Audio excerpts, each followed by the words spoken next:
Now we have Jack Tight with his Dread Mob. So if you've been wanting to run Dread Mob and still have its play, now you found another way where he's actually brought Tim and Tom, which shocker, that's Gork and Mork, baby. So he brought a Gorkanaut and a Morkanaut on his Dread Mob list, even though he brought a bit of the new toys and trinkets as well. So he has and shout out, this was at the Petersburg Slam GT. It was a bit of a smaller side event, but I thought because it was Dread Mob, it was off the meta, I wanted to cover it. Shout out to my Git, by the way, with the Warhorde from earlier. Excellent list that we were going to cover. Might end up still covering in the future, but I really just wanted to try with Dread Mob as people are still playing it. People still love it, and I personally have always loved it for most of the edition as well. But I like your new twist, Mr. Jack. So we have a Big Mac, and with his Big Mac, he had the custom Mega Blaster, the Driller, and he was the Warlord with Smokey Gubbins, followed by 3 shock attack guns, followed by 3 solo mechs. One of them had to get finder goggles. So we know who's ignoring cover here. The Ludas. He had 1 big brick of boys, which is who got the Big Mac, I'm assuming, because now with Smokey Gubbins, he's giving them -1 to hit. I appreciate that. Of course, they have access to pressing the button. Definitely appreciate that too. A lot of the time people talk about doing this, but they don't do it. And it's like, do I pay for the war boss as well? The it gets pretty elite, and you don't really have other assets or strats for it, so you don't want to overinvest. Felt like the Big Mac was a good investment, and it was a fun, cheeky one as you can move through enemy models. Then he has 2 10-man units of Ludas. One of those, I assume, is getting the mech. That way they get access to ignore cover, as that's very important to them. The changes to Armor of Contempt was actually quite important to them too. So if they choose to do it for this unit because it ignores cover, then that means the second activation, if the second Luda unit shooting at the same guy, he might have already activated Armor of Contempt. Well, I guess he wouldn't have because they already ignore cover. But if he chose to activate Armor of Contempt to get to keep his armor safe, then maybe your other Luda squad gets to go, oh, okay, well, now I get -1 AP. Whatever. 3 tank busters that do appreciate getting sustain. For the most part, that's really what you're looking for here, is that you can sustain. And then, of course, he has a Gorkanaut and a Morkanaut. Now, the cool thing about the Gorkanaut and Morkanaut that people simply underappreciate is the fact that they're transports. So you can stick a Luda unit in there. You can tag a terrain piece with the Mork, give another mech who's probably following these 2 guys, because one mech is by himself, not attached to a unit. In my opinion, he's not attached to a unit. Therefore, he's kind of following these. Now, people sometimes this is not an over investment because he took 3, he's attaching the units, but sometimes if they run a Gork and a Mork, they automatically put a Luda mech to follow them. I sometimes like to just invest in 1 mech at a time, to pick one that's going to be tagging terrain and shooting, or the one that's going to be kind of multi-phase, or the one who's already bracketed. That way you can offset his bracketing if you can't heal it enough. So the fact that 1 mech was running around assisting these guys means your Mork can kind of stage up, look over a terrain piece, shoot at somebody, and then if someone responds to shoot at him, he can vomit out the Ludas or the tank busters. They walk through the terrain, take the middle objective, and shoot. And it allows for other units to kind of stage up safely near the same terrain piece. So I like the Gork and Mork, and he can do it for both. Or you can take like a unit of Gretchen and stick them in the Gorkanaut, put the Gorkanaut in reserve, come off the table edge, and then move up the field and have to throw out some OC somewhere. So really appreciated this little mix up in the tool bag here. But at the same time, we see that he brought the tank busters. Now, that's just the tank busters for the fact that they bring a certain damage that's really good into the current meta. But I think people should still, appreciate the fact that Dread Mob works really well if you simply just bring the Luta. The Luta still work, and you can just bring other Daka like Flash Kids instead of tank busters, which we've seen in the original Daka Mob. Shout out to our sponsors, the Baron of Dice, as they helped us do our Waaaghtaktiks dice. So shout them out. Check them out in the description, 5% off in the discount, because nobody likes taxes. And shout out to Baron of Dice. They allow us to do our paint competition. So thank you very much to them. So let's take a look at Jack's path to victory. I don't have any notes, so we'll just see what this Git had to face. He went into Gene Stealers round 1.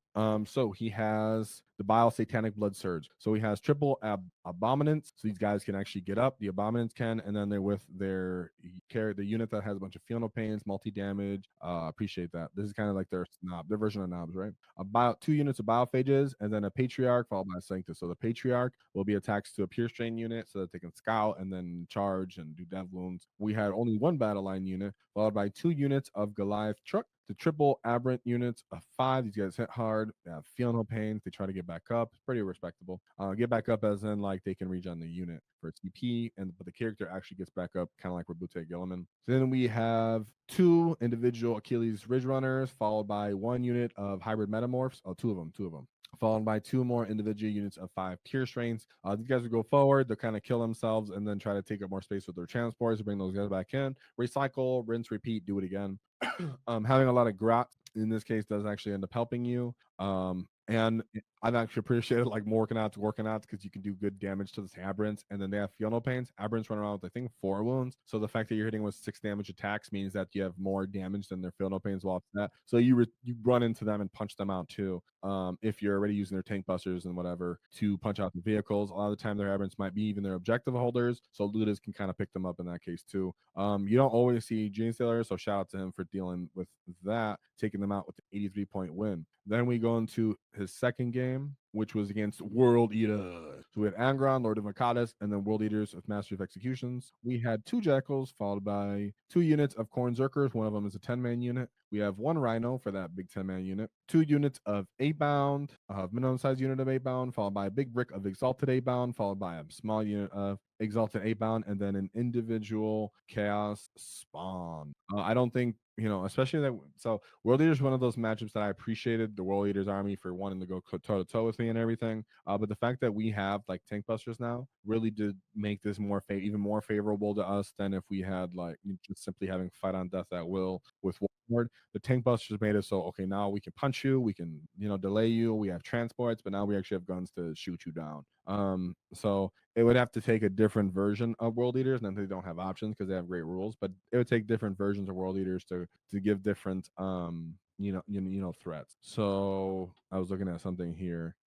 I guess I'll just go back to that. Yeah, okay. And when I was talking about the the 4-up invuln earlier, I was talking about the Terminators because I was bringing brain fart. The World Eaters Terminators. So as for this list, I think Dreadmob just had all the tools, a lot of anti-infantry, like marine power armor stuff between Ludas, tank busters, and then Gork and Mort. You do have to be safe as they get absolutely one shot by Anagron and by a big brick of Exalted 8-bound. But at the same time, they have to kind of throw that big brick of Exalted 8-bound at you to take out one of those guys reliably. And if you really just kind of like walk out to them, shoot them down a little bit to weaken it so they're not that potent on fight on death, then it requires even more assets to finish you off. If you can utilize a reactive move to get in the way, or if they have to commit the big brick to clear up your 20-man unit of boys. So like to see that. And then if they end up running onto an objective to clear a 20-man unit of boys, then your looters get to crush them as soon as they try to move again. So yeah, that game ends up playing out where you're like, Ludas, Overwatch. Oh, you charge on me on an objective? Ludas, Overwatch. But then he ends up going into game 3, which is against the Aeldari. So yeah, he was 83-point win on his game 2, which I think that was we just said, yeah, World Leaders. So now he's going to his game 3 where he goes into the Aeldari. Let me clean up some of these tabs here. So then we have the Aeldari with the aspect host. So this was his loss. We have Artak, Wayleaper, Fugan, Janezar, and Slilax, I think his name is. Slilax, right? We have to get used to these gids, and we'll come up with ideas for that as for how this kind of goes on. But at the same time, some people wonder, is this just a good counter into our DACA meta? Is this just a good counter into tactics? At the same time, would this be good at the Dread Mob? Seems so. So we have Wave Serpent followed by 3 units of Dark Reapers. They're 2 bricks and then 1 5-man unit. Very popular in this. 2 or 3 bricks of Fire Dragons as 5-man units, followed by 2 units of Howling Banshings. One's a 10-man unit, and then 2 units of Striking Scorpions, followed by 3 units of small Warp Spiders, the minimum size unit of Warp Spiders. So a lot of activations, good killing potentials, reactive, kind of hard to interact movements, shenanigans all over the battlefield. And whenever you're dealing with a new, detachment or new rules, kind of catch you off guard and kind of mess you up. Of course, I always say if you're also playing into those things, be sure to check the rules with that opponent.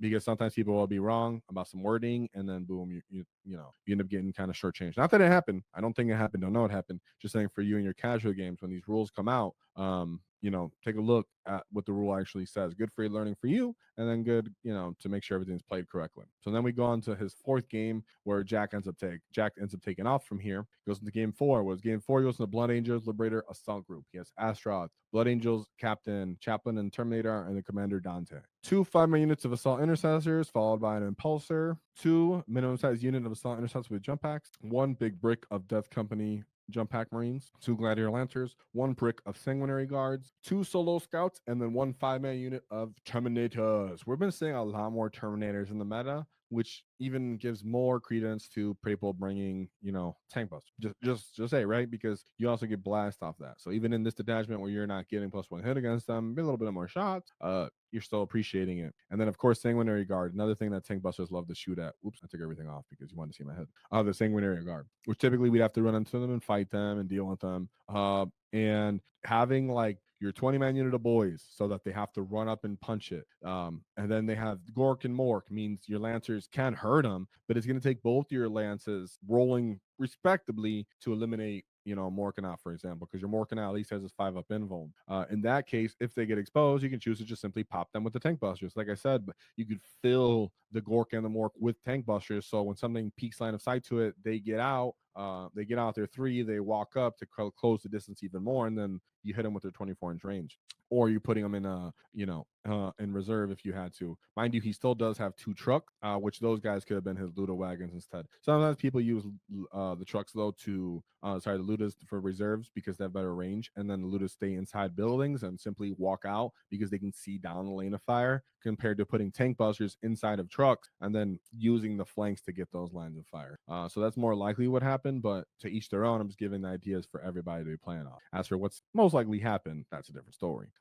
One thing, like I said about these big 10-man unit Death Company jump packs, is once they run in to simply clear the 20-man unit of boys, then you got Ludas overwatching, picking up those guys. That's going to be your main target for those Ludas because they do not have 2-up armor saves. And then, of course, any of these intercessors or these jump pack guys, again, really important to take advantage of your reactive moves as well. 100-point win there. And then we go to next game. And then keep in mind, guys, reactive moves is crazy on your Gretchen. And then the fact that on the 4+ you do D3 plus 1 mortal wounds means you could be picking up 2 of those models just by simply reactive moving of like jump back intercessors or something. So it gets crazy.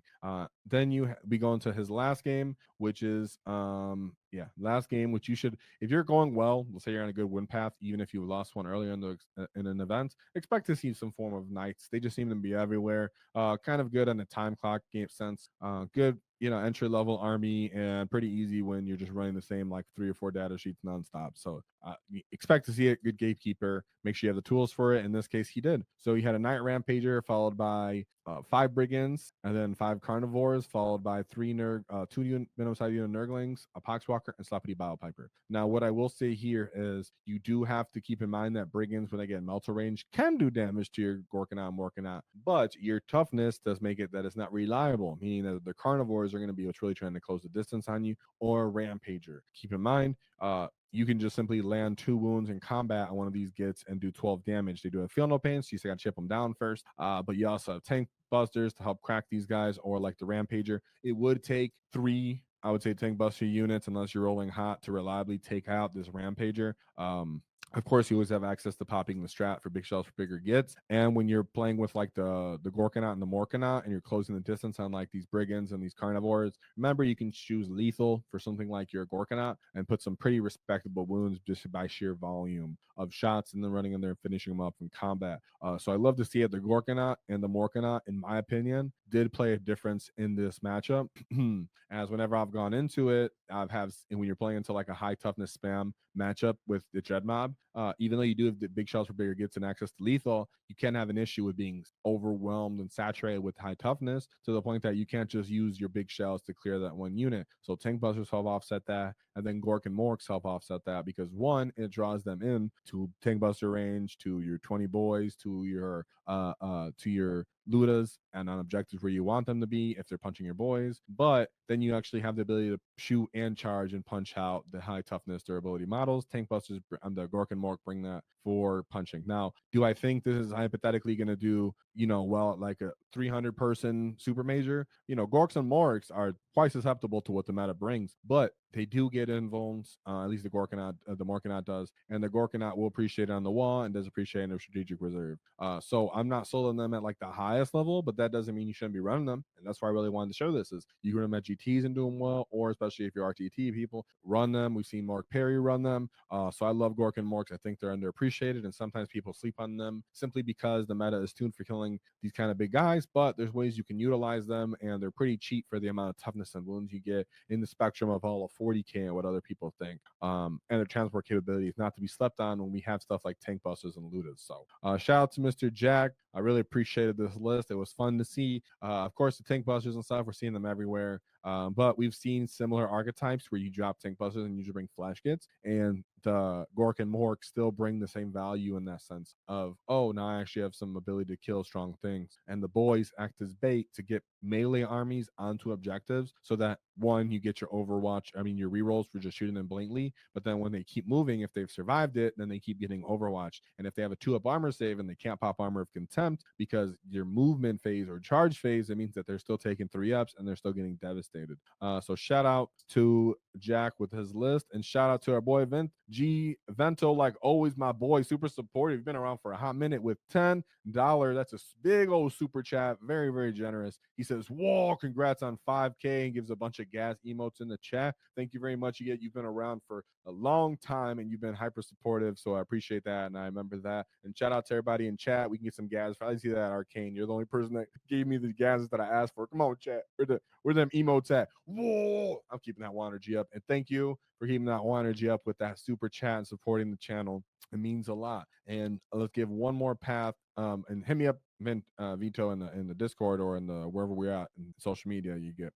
So let's take a look one more time at this list. Of course, the Big Mac, which in Dread Mob, I would say you don't really get to take advantage of moving through units. That's something that's more like a Warhorde thing. But pressing the button is definitely really fun. Now you get 3 shock attack guns, 3 basic mechs on foot, and then 1 get finder goggles, 1, of course, smoky gummins on the Big Mac. He goes with the boys, 3 minimum size unit of Gretchen, a burner boy squad, 2 Ludas, 3 tank busters, Gork, and a Mork, followed by 2 trucks. Love to see it. Shout out to Mr. Jack, and a great run on his Dread Mob. Be a cunning git and check out our new order markers that are in our store. So shout out to you guys being cunning. Help you guys get all the orders set on the table nice and clean for all you get to get stuck in. If you enjoyed the clip, check out the full video here. If you'd like to see more tactics, click here. Let's get stuck in, lads!